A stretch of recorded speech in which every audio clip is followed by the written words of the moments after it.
Wake up.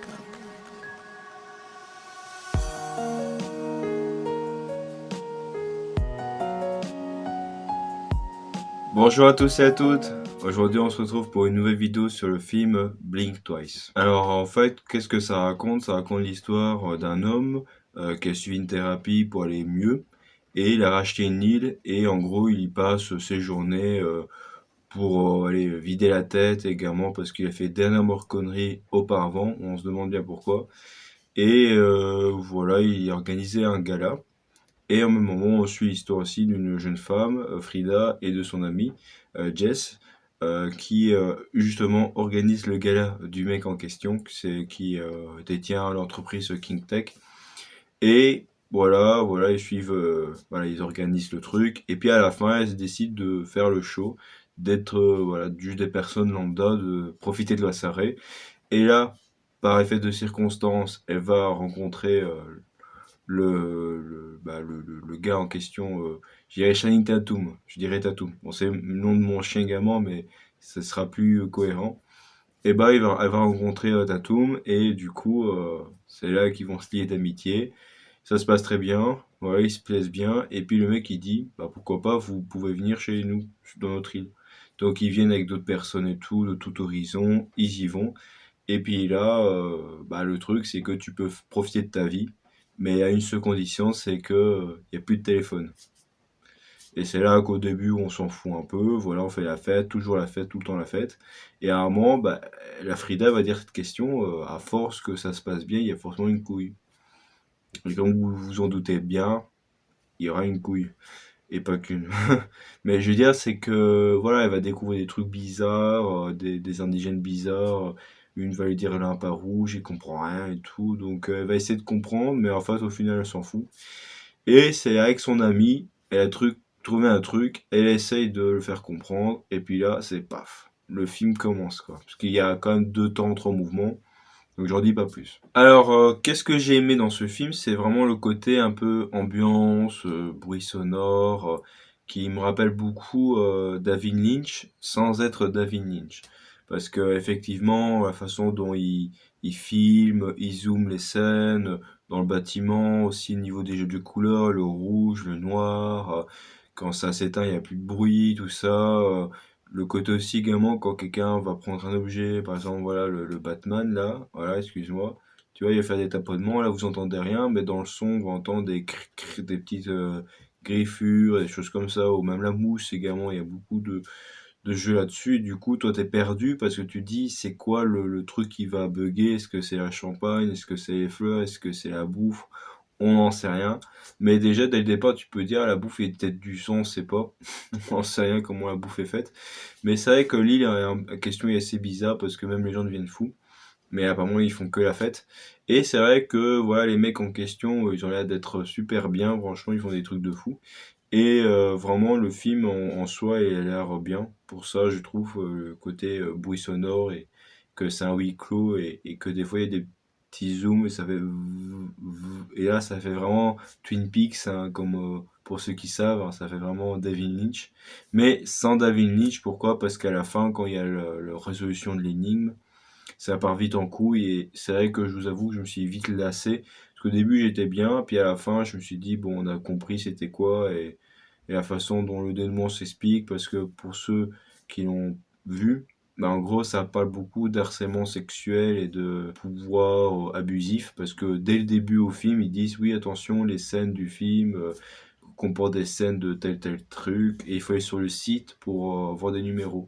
En fait, j'étais sur le site et finalement, bon, c'est plus les mêmes liens, mais tu tapes Blink Twice site et en gros, t'as des numéros pour tout violence sexuelle. Et également aussi, ce qui est hardcore, c'est le fait que voilà, les garçons mettent beaucoup de drogue hein, dans les parfums. C'est ça le côté décale le film, c'est le parfum.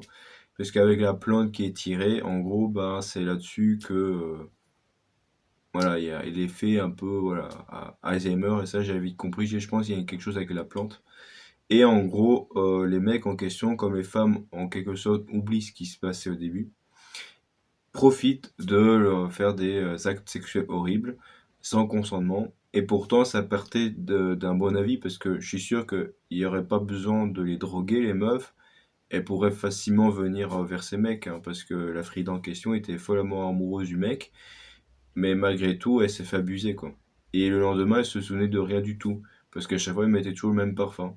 Et puis bon, il y avait des meufs aussi un peu bourrées, etc., donc c'était assez space. Mais c'est le côté où dès que son amie, la Jess, commence à disparaître, et que c'est là que Frida commence à péter un câble, que t'as la Miss koh en quelque sorte, qui débarque aussi, qui elle a remarqué des choses bizarres aussi en 2 secondes, c'est bizarre. Mais je veux dire, c'est qu'à un moment, Jess, je vais l'appeler les Fifi Brin d'Acier, parce que elle est trop marrante, et elle ressemble beaucoup.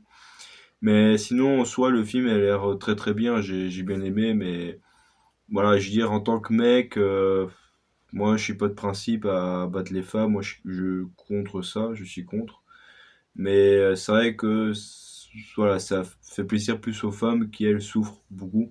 Donc, je trouvais ça intéressant. Et puis, à la fin, le coup, elle retourne la situation. La fille en question va droguer le malfaiteur pour racheter l'entreprise et dépouiller toute sa fortune.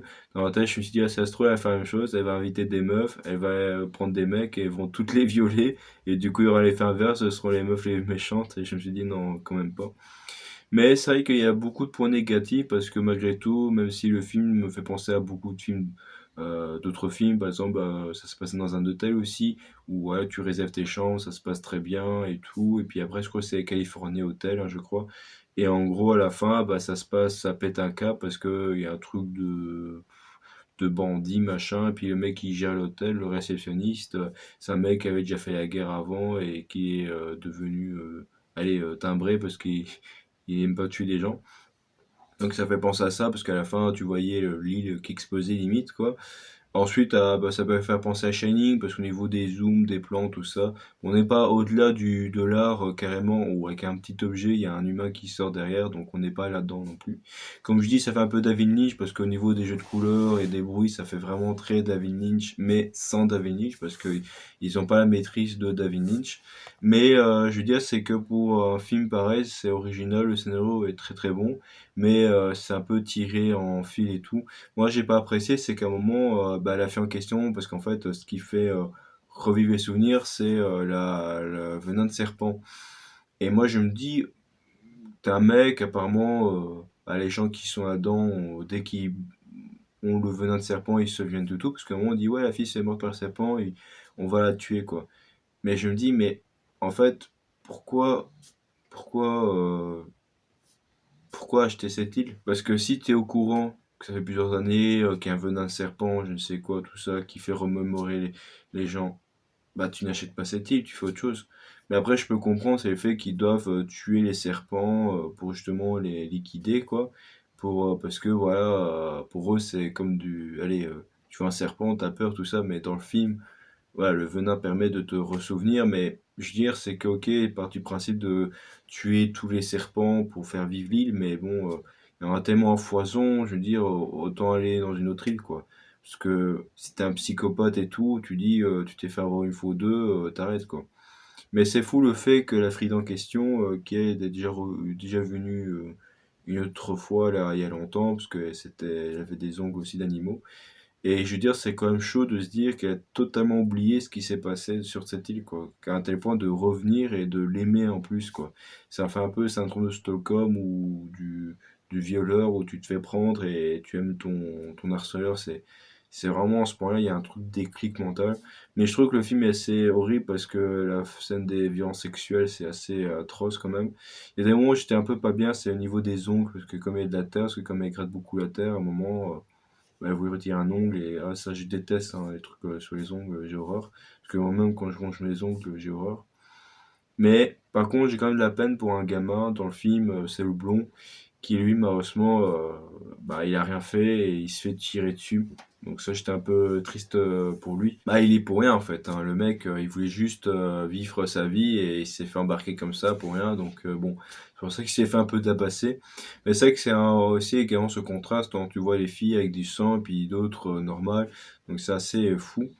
Mais franchement, moi, le mec le plus à blâmer, c'est pas le détenteur de livre, c'est le médecin, parce que lui, il est là pour financer un projet d'Alzheimer, parce qu'à un moment, il dit, ouais, cette fille aurait pu se souvenir de ce qui s'est passé, et puis il dit, bah non, allez-y, on y va, quoi. Et Je veux dire, c'est quand même le médecin, parce que même quand la fille dit oui, qu'il y a des yeux, deux fois des yeux quand je suis en danger, dès qu'il revient le voir en disant oui, je me rappelle que j'ai vu au gala, il se dit, voilà, et je me dis,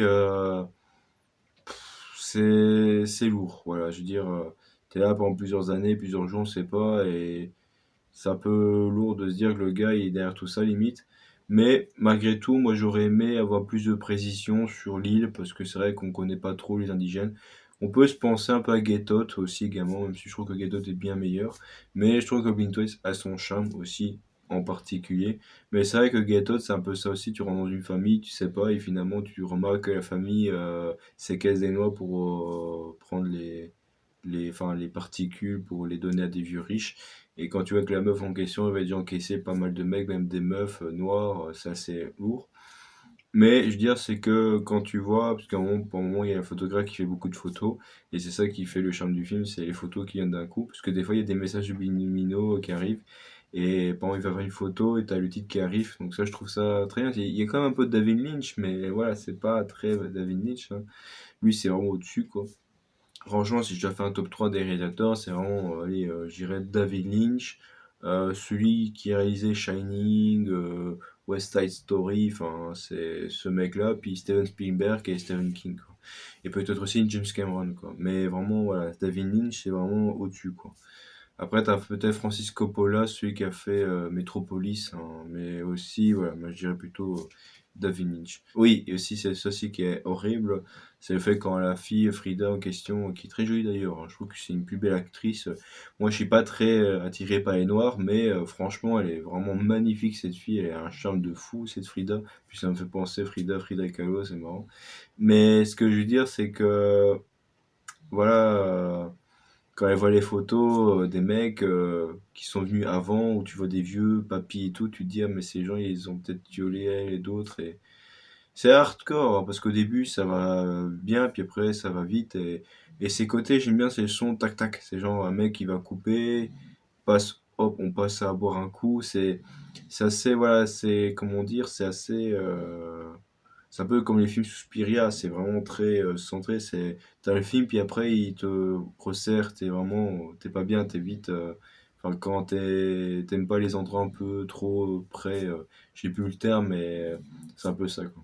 Oui, dans le réalisateur aussi, t'as Robert Zemeckis, hein, pour les Retour vers le futur également, ça aussi, je dis pas le contraire. Sinon, pour finir, Blink Twice, vous pouvez le voir, mais c'est passable, parce qu'il y a pas mal de scènes où c'est beaucoup de, voilà, on a compris, les mecs, des fois, ils sont violents.